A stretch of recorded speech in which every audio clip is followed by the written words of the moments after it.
Good day, everyone. My name is John, and I am responsible for the overall delivery of the advisory services and one-to-one experiences at Tech Alliance of Southwestern Ontario. I'm delighted to be here hosting today's chat, Software Patents, Protecting Your Ideas and Algorithms. At Tech Alliance, we support you and your ventures at every step of the entrepreneurial journey. So in this chat, we hope to get a founder's perspective on a little talked about, but controversial and important topic, the idea of patenting software. We're incredibly fortunate to be joined by two tech founders who had the foresight, the opportunity, and the means to delve into patenting their own software. Brennon D'Souza from DIBZ and Mike Picard from EzoTech. Here's a little bit about our guests. Mike Picard is a self-taught hacker, internet cartographer, and entrepreneur with a passion for pushing technological boundaries. He founded EzoTech and set out to create Tanuki, an automated penetration testing platform powered by machine learning. In Mike's words, he brings forth the perspective of a black hat hacker gone data scientist. Welcome, Mike. Good to see you again, my friend. Brennon is the founder and CEO of DIBZ and leads all business development, fundraising, and sales for the tech startup Service Solution. As a former media lead with OpenText and Christie Digital, he's built his reputation on being a creative problem solver for large organizations. Welcome, Brennon. Good to see you again after your many travels. Hope you got in time for us. Absolutely, John. Great to be here. Awesome. Thanks a bunch. And we've at Tech Alliance, we've had the pleasure to both work with EzoTech and DIBZ and the founders in different capacities. And we're fortunate also to have Brennon as a member of our Tech Alliance board of directors. So to kind of set the stage here, and for those who maybe don't understand a lot of the conversation that's going on at a national level, Canada's place in the world for IP generation has been nominal. And as such, we're seeing a movement supporting wealth generating IP across all businesses, including high-tech software businesses. And today, we wanted to create space to discuss this as it applies to software innovation with two entrepreneurs who have successfully implemented such strategies and have that lived experience. It's important to note that the nature of this conversation is one that's such that we can't actually speak freely about the details of Brennon or Mike's IP. That's the antithesis to having IP. So actually today we're going to be focusing more on the process and the venture entrepreneur motivations behind implementing an IP strategy at a software firm. Okay, so let's get going. And guys, we got a little bit of a introduction for you all there, but I just want to jump right in here. So let's maybe start with you, Mike. Sure. How would you explain what advantages you see in investing the time and energy and money into patenting software? And maybe on a personal note, bring it back to your entrepreneur experience for us and let us know why you made the decision. Yeah, so for me, it was more so just because of the industry that I was in, being like a new upcoming industry. So I'm in offensive cybersecurity, right? So penetration testing is the process of it's traditionally a consulting engagement where you are attempting to uncover vulnerabilities, exploitable vulnerabilities in networks or in systems that hackers could use to infiltrate your business. And so when I was going through the process of automating this, I realized that, this is a new sort of market. It's not that old. It's something that a lot of businesses are interested in. And so it's kind of got this like gold rush sort of feel to it. And here I am trying to create a shovel, right, during a gold rush. And so it's like, okay, I need to position it in such a way that I can capitalize on the market, ensure that I'm first out of the gates with this, and also to box everyone else out as much as I possibly can. And so it was an easy sell to our stakeholders and board members when we started talking about that. Yeah, we should patent the technology that we're working on, that because of all of those reasons. And so it took some time, of course, right? Like patents are a slow and expensive process. And there's a lot of work that goes into that process, but it definitely worth it, because now we can have that peace of mind where we know that our technology is going to be protected for years to come. Right. So just maybe a quick follow-up, Mike. So as you're commercializing and as you're growing EzoTech, then you guys have actually, just by way of IP and by way of IP strategy, just given yourselves a car length or a few chevrons in front of the competition and forcing them to think about different ways to solve the problem, right? Yeah, definitely. And what we did with our approach to this was we wanted to have as general terms in and around our IP as possible, so that even if people come up with other approaches to the solution, they still might be infringing on different parts of that patent. So we can box them out, or we can, leverage that as well, because a patent is essentially an asset, right? Like it's something that you can, that brings value to your business, but you can also leverage that asset in other efforts as well. So Awesome. Thanks, Mike. And what about you, Brennan? Obviously a different business, it's still up and coming like Mike, but what were the advantages that you guys kind of outlined and to justify your initial investment? Yeah, I think ours was different. Ours was really just a business case. We wanted to almost like, check off some boxes that made sure we were, A, defensible, B, investable. And it was really, that's kind of like how the talks around IP started. I think when we first went out, being very candid, there were like some kind of like check boxes that we had to check, right? Team and funding and raising and clients, and then one of the check boxes were, how defensible are you? You're going into a market that's massive and there's a lot of competitors in it. What makes you special? And that's kind of like how it started our ball rolling on thinking about IP and how to get there. And personally, kind of the second parter of that question, on a personal note, were those the same reasons that you made, or did you have any greater affinity to it as the entrepreneur and less as the venture? Well, we were very realistic as to the kinds of copycats that would come out, or the kinds of players, like the space that we're playing with, which is like huge industries like Ticketmaster and SeatGeek and Vivid Seats. Like there's lots of competitors out there. What makes you special? So even though we don't have the budgets like they do, we still had a couple of ideas that were definitely different, and we wanted to make sure we had something that was predictable. So what we could afford is what we went out and tried to secure first, and that's kind of like how we started. But obviously, there's way more future plans for building out that IP. Cool. So, Mike, back to you, and I'm going to ask you if you can maybe speak to the process, effort, when it comes to protecting what you created through patents. Like, obviously, you got to make a decision to kind of invest in it and do the work. So maybe speak to the process and maybe how much of an effort, just so folks can kind of identify and maybe figure out what their appetite is here. Yeah. So I think that first I'll say that every patent journey is going to be different, right? Depending on what you're actually trying to achieve through that process. For us, we had an enormous amount of technology, machine learning stuff, and ways that we were tackling certain problems. Our overall process, and because we're automating a consulting engagement, there are like actually many different claims that we made on the patent.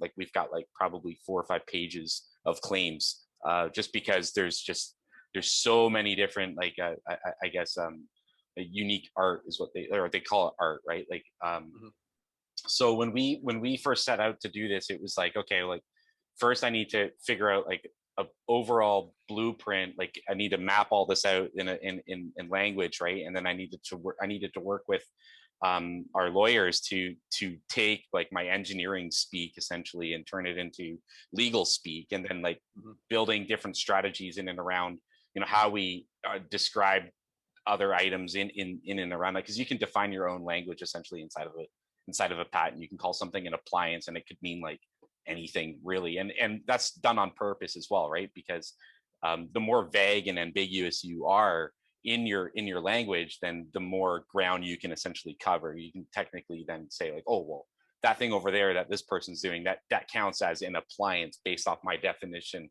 of an appliance, right? So there's a lot of this like back and forth that we did. And eventually we ended up with this massive document. It's like a thesis paper basically. And then we went through and started figuring out, okay, like where do we want to actually protect our IP? So it was like, okay, well, we definitely want like English speaking countries. So we'll go Canada, United States, we'll go Mexico, we'll go Britain, we'll go Germany, we'll go Netherlands, we'll go, over even into India, we'll go into parts of Asia. And it was through that process that I really started to understand how expensive these things can get, because for each country that you start filing this in or applying for the patent in, you got to pay the fees there, right? And so like, right. It's like it just gets multiplied into this massive bill at the end of it, if you're wanting that sort of global protection. And that's an important note, Mike. And maybe, for folks that are just starting to learn about IP as it applies to, anything, it's jurisdictional, right? So that's part of the whole strategy. Yeah. There's like, I think it's called the Paris Convention. Basically there's 177 countries that you can file this in, which is like most countries. It's like 195 countries, right? So most countries you can go and you can file it in, but you're gonna have to pay those fees per country basically. And so I mean, if you take and some countries are like cheaper than others. Like some of them are like just a couple $1,000, maybe $5,000 or whatever. But if you take that and multiply it out by like 100 countries, then it's going to get expensive fast. Absolutely. What about the DIBZ and your personal process and effort, Brennon, when it came to creating your software patent? Yeah, sure. So, to Mike's point, we did file a PCT in the US and Canada, and there was a reason we picked those. So I think how it all started is we're kind of like going to be like ours is, ticketing upgrades at event venues everywhere. So we're applicable to all sports, even across the pond. And when we were kind of like starting to jump in, we're like, okay, well, it all comes down to defensibility. Can we really attack every single country that has sporting events and, the players that'll come out of there? And that's not possible. So we built a lot of our strategy around aligning ourselves and partnering with the big players out there. And that's what we've done. We've developed those partnerships. And then, if you will, we piggyback off their protection, so to speak.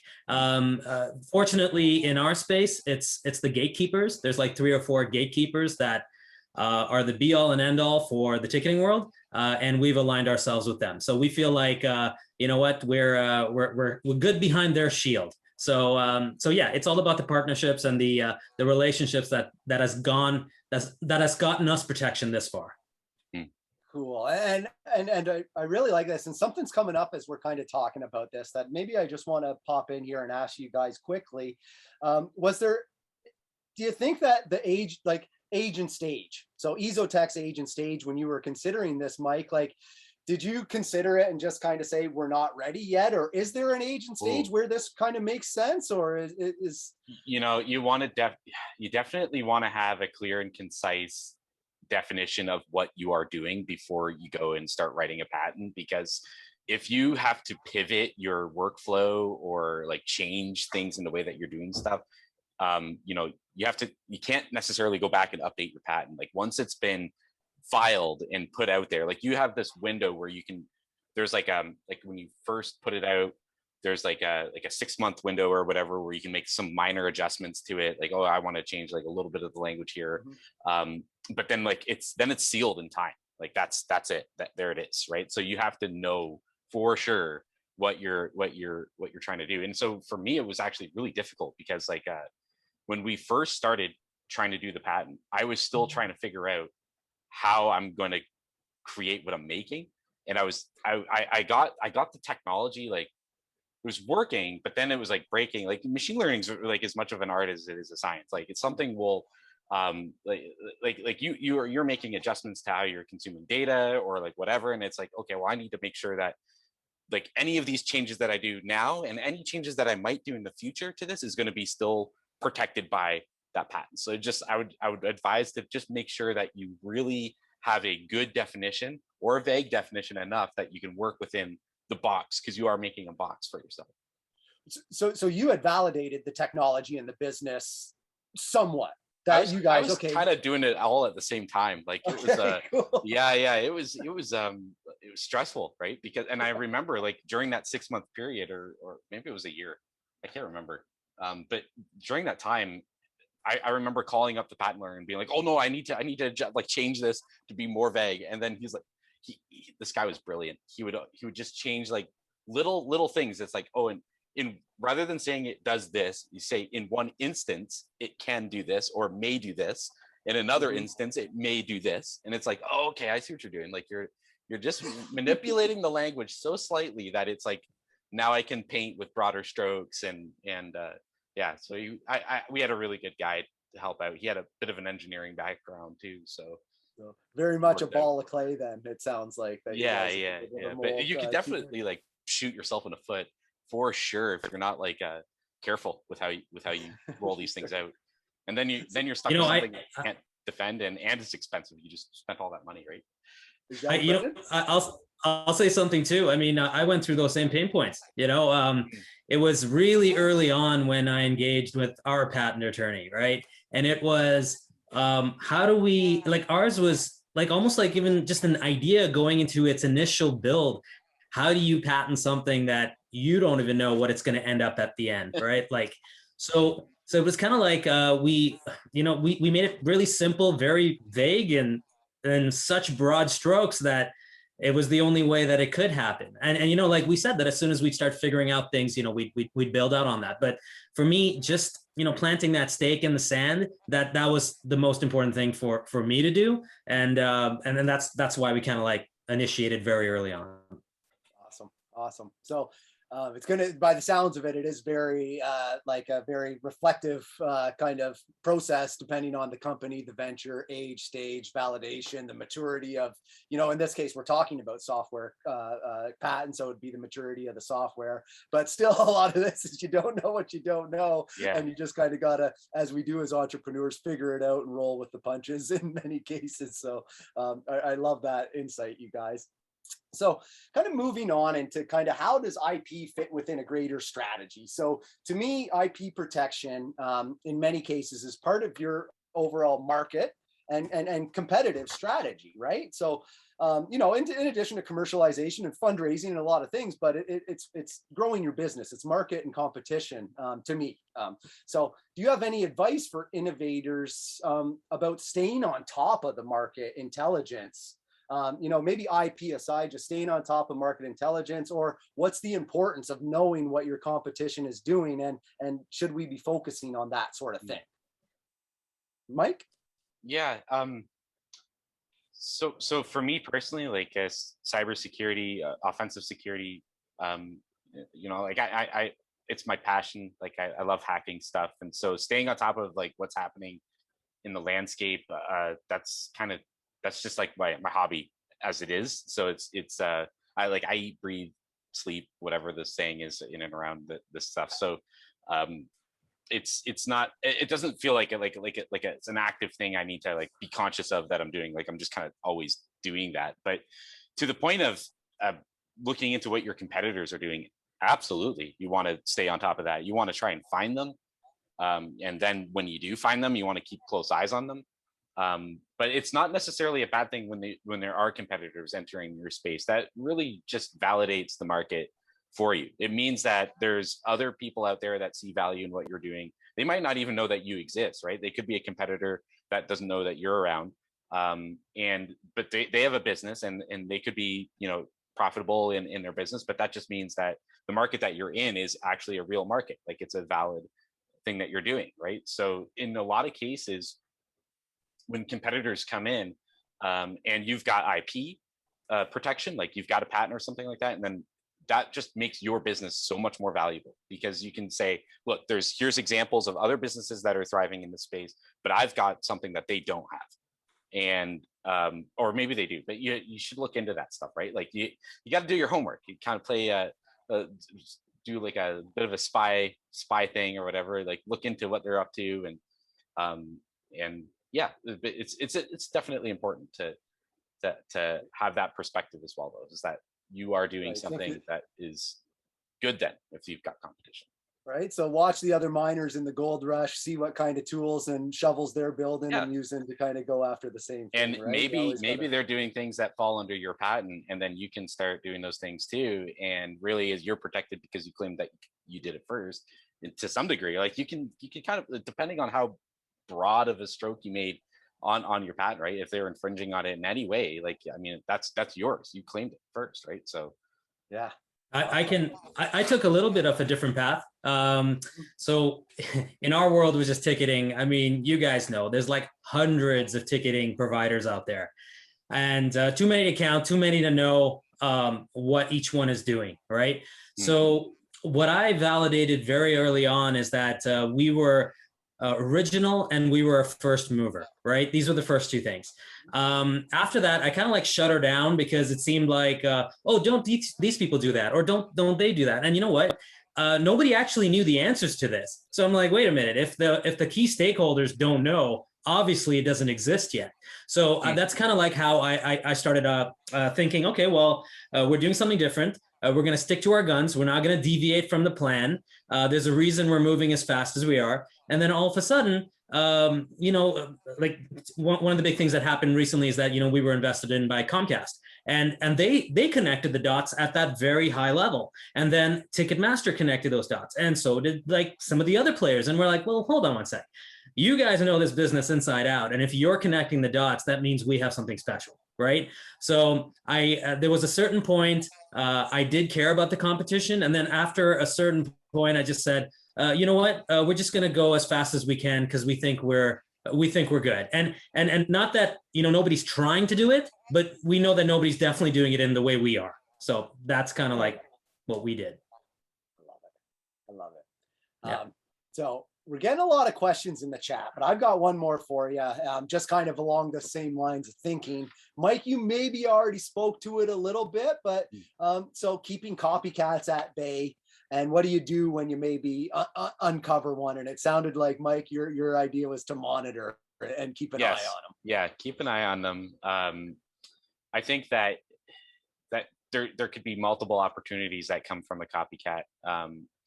And maybe they're aware that they're copying you, maybe they're not, but it doesn't matter because those opportunities are still there. A patent is defensible, right? So maybe that business doesn't take off, maybe it does. If in the event that it does, you've got something that they're infringing on. So really they should be paying you licensing for that.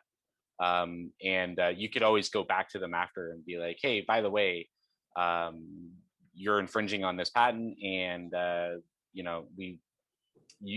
owe us for that, right? And so there's actually like lots of businesses out there that like, or you've heard of patent trolls, right? And they just like scoop up tons of patents, and then they go and try literally to hunt for these types of infringements. And like there's lots of like legal firms that will do pro bono work in and around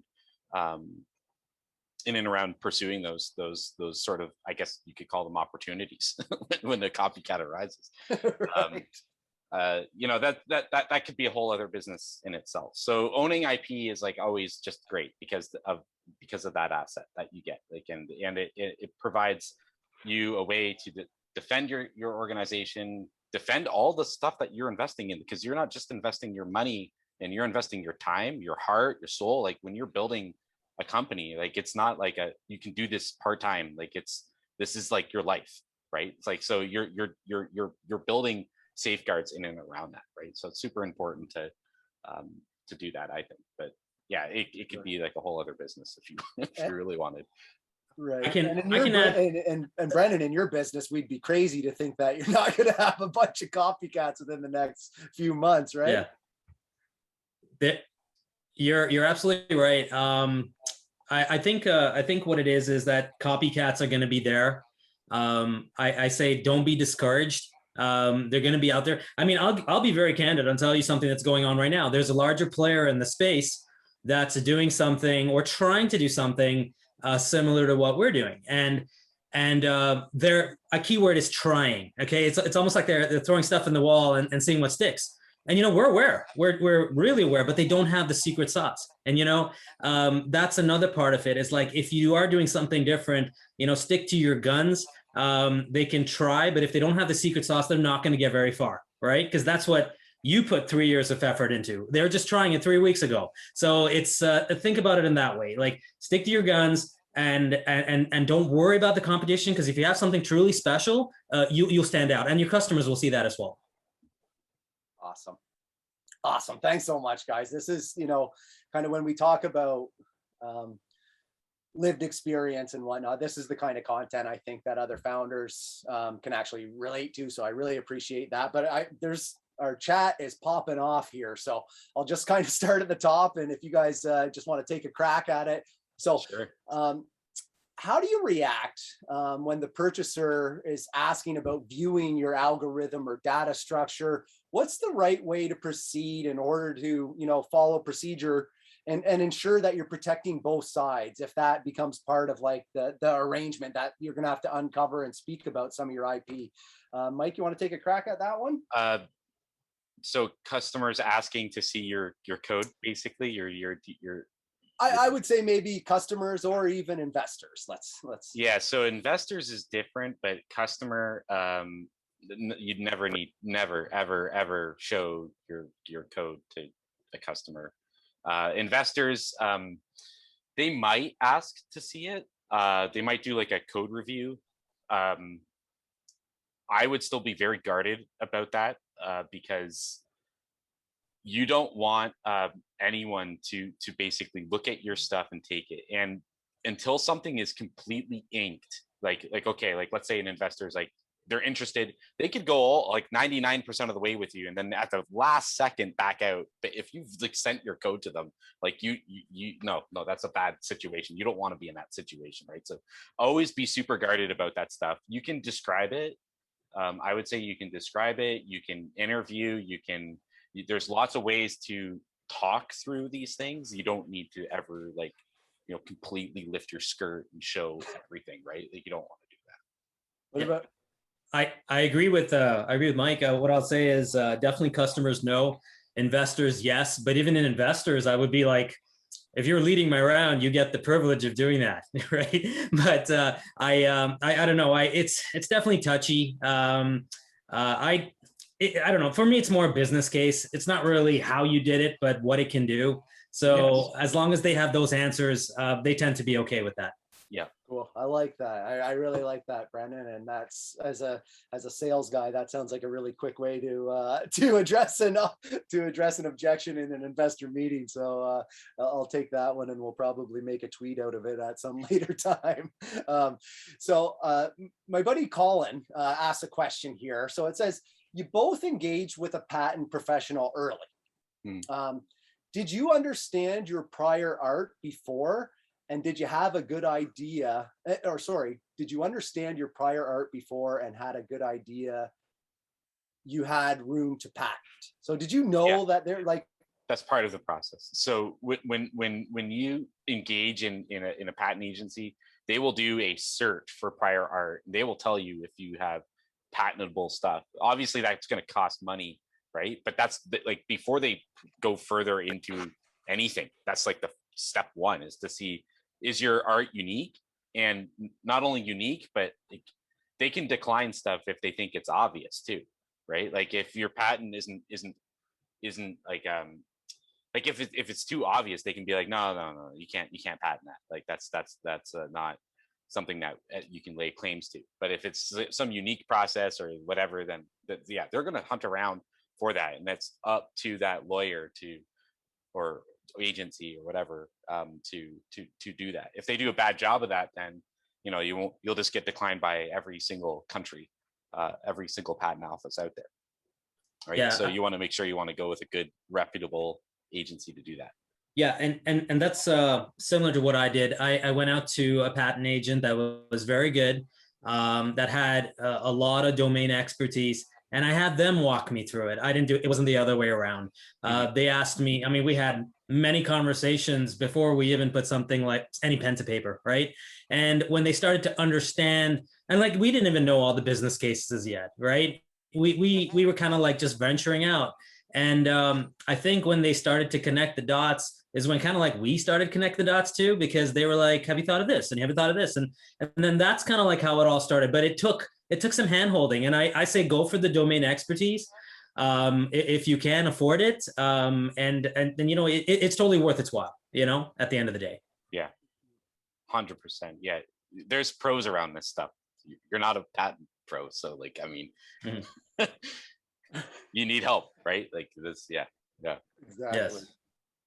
So do you have any recommendations for a novice beginner so that they can avoid being smashed by the giant of the market? So, you know, somebody's trying to get established within maybe a well-established market and trying to avoid kind of being crushed under that. So Mike, again, would you kind of be able to give any advice there? I would say build in the dark, right? Like stay kind of under the radar for as long as you can, and then once you've got enough built up in and around maybe partnerships or in and around your technology or whatever you're doing, then start to come out into the light, and that might take a long time. So with my journey, we developed the technology over like a 4-year period, where we spent a lot of money. We were not making money, right? We were just spending money on, you know, developer salary and whatever. And it was a lot of R&D that we had to do, but it wasn't until after that we solidified everything and started solidifying some partnerships that were like, okay, now we're coming out, right? And general availability now for people, and at that point now we're established. It's harder to take us down, right? And we've got all this other backing in and around us.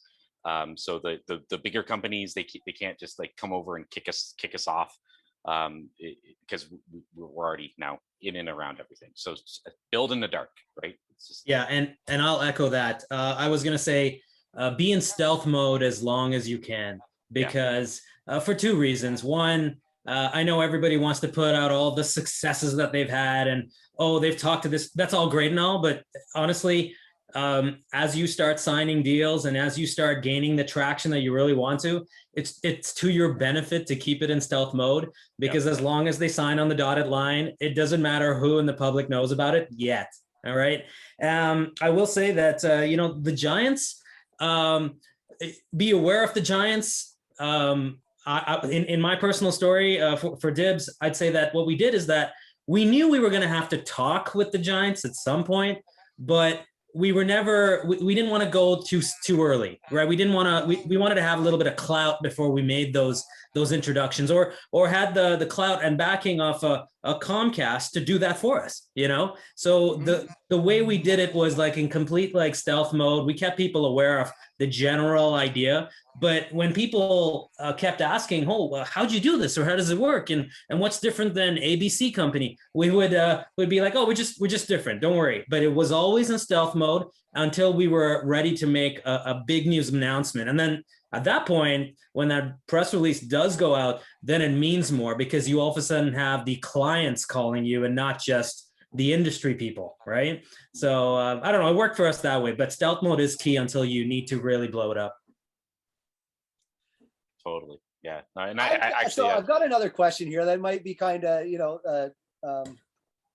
so you guys have all made you both have made conscious investments in this area into software patents. How are you quantifying your ROI? And is that even something that you feel you've realized fully yet? I would say your ROI is kind of directly related to the valuation of your company. If your patent protects your company, your product, your main bread and butter, then the ROI is your valuation, right? And so the more that you expand, the more opportunities you can capitalize on, the more partnerships you can create, the more need that you can generate in the marketplace for what you're doing. That's all related to the ROI on your patent, right? Yeah. The ROI to me is actually getting more traction into the next step. That's all, because The way, okay, so I'll remember I talked about those check boxes. They're valid. Now they may not be a must-have, but it's a good to have sometimes for these investors or these partnerships. They'll ask it whether you have it or not. It's just kind of like, okay, well, okay, sure, but at least they've thought about it. Or in this case, in my case, it's like, yes, they do have something. So to me, it was just it is like for especially when you're talking to money people, they just want to know about defensibility. What do you have, even if it's something in its most minimal form aside from your secret sauce? To them, it's valuable to their investment. So yeah, absolutely. So it is easily quantifiable then, you know, when you take it through a very, you know, quantitative lens in that regard. It's dollars and cents, it's effort put in, and value realized on the other end, whether that is valuation, revenue, greater opportunities, better partnerships, you know, longer contracts, you know, quicker, better, faster solutions, right? Yep. I really love that answer. So I think I got time for one more here. So how do you defend your IP if you are contracting for another company? And can you protect your IP and take it with you from contract to contract? Mike, as a contractor before, maybe, I don't know if you want to take a stab at this. If you're contracting for other companies and you come up with some idea that, like, it depends on how, like, you got to be, like, when you're signing those contracts, if you're like freelancing or whatever and you're doing your gig, I don't really know the context of the background of all that, but depending on how, like, those contracts, like, you got to be really careful, right? Like some contracts can say like anything that you think of, do while you're on the job site, whatever belongs to the company or whatever. So you got to be super careful. I would say that if contracts like that exist and they're in the way of your idea, keep the idea to yourself until such times that you can just walk away from the contract completely, and then give it some time, and then maybe you can start building it and they can't lay claims to it, right? But you have to be really conscious of those things for sure. Some contracts are ridiculous. Some contracts have like crazy non-competes in them and other crazy things that stuff. Some of them are just literally designed to scare you too. Like some of them can't even be defended in court. Like, so I've seen like non-competes, like 10-year non-competes. Like, what do you can't prevent me from making a living, like, you know, like, so like there's stuff sometimes in those contracts that a judge would just throw in the garbage. So I would just be careful about how you move. Always have strategy to everything that you're doing, right? And double check stuff and read into stuff. Don't just assume anything. Brennan? Yeah.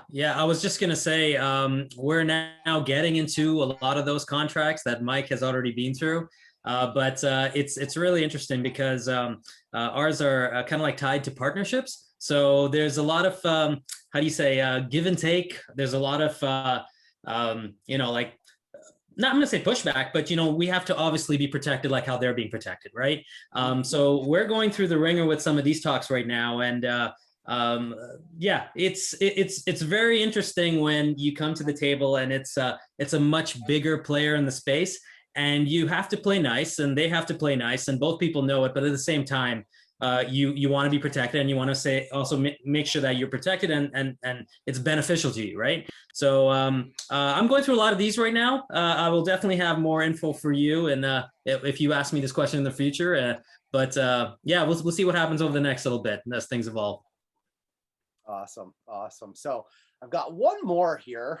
So how have you managed scaling up and commercialization in international markets? And has it been has that been dictated by your IP strategy a little bit, Mike?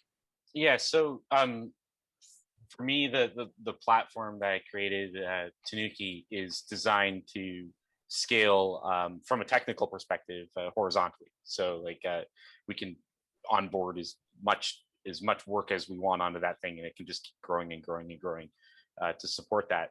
From a company's perspective, you know, we actually run a really lean team, and we've got guys kind of around the world that work for the company. So we're all, when COVID happened, like, we didn't really take like much of a hit, just because like my whole team is dispersed. Like, I've got guys over Europe. I've got guys over in Americas. I've got guys in Asia. Like I've got guys kind of everywhere.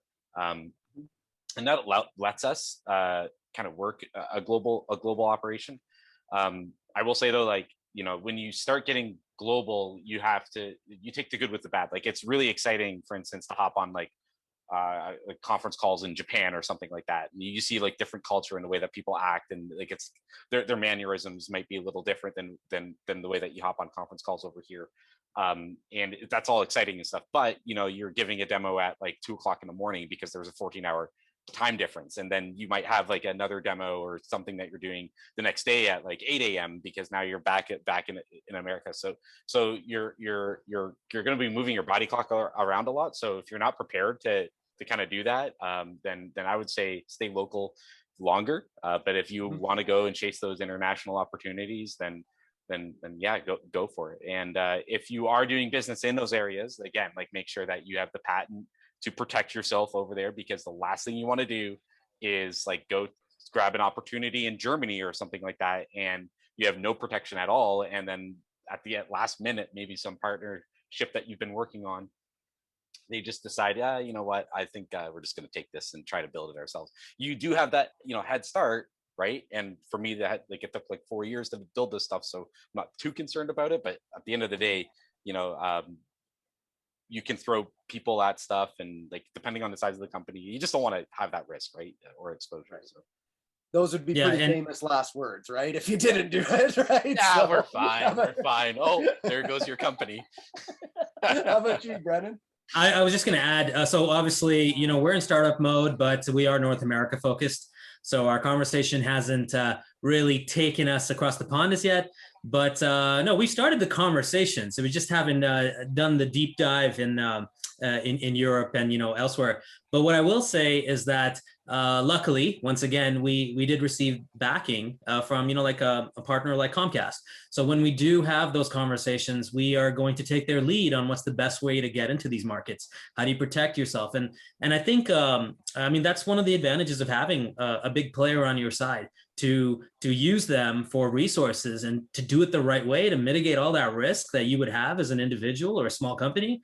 But I guess maybe, you know, it's just maybe an advantage that we have right now. But I would say, yeah, get your ducks in a row, lean on the people that have been there and done that, and then hopefully it's successful for you. Outstanding. Well, I'm just being mindful from time, and sorry to the folks that we maybe didn't get to your question. I had not expected such a number of questions, or I would have maybe limited mine at the start. But thanks for the engagement, folks. Brennan, Mike, I just want to bring it home. One of the things I strive to do in these is just kind of give little relatable tidbits, because sometimes as founders, you know, we want to take away, you know, any sort of lived experience. So I'll ask you guys maybe a question that doesn't have to do anything with software patents, and maybe just add a little bit of humanity to what it is we do in entrepreneurship. And I'll say, what is your biggest entrepreneurial blunder?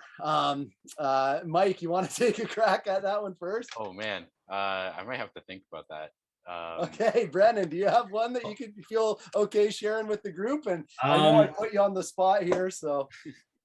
You know what, honestly, okay, sure. I'll tell you one. I don't really have a blunder instance, but I will say that thinking you know everything going into it is a blunder.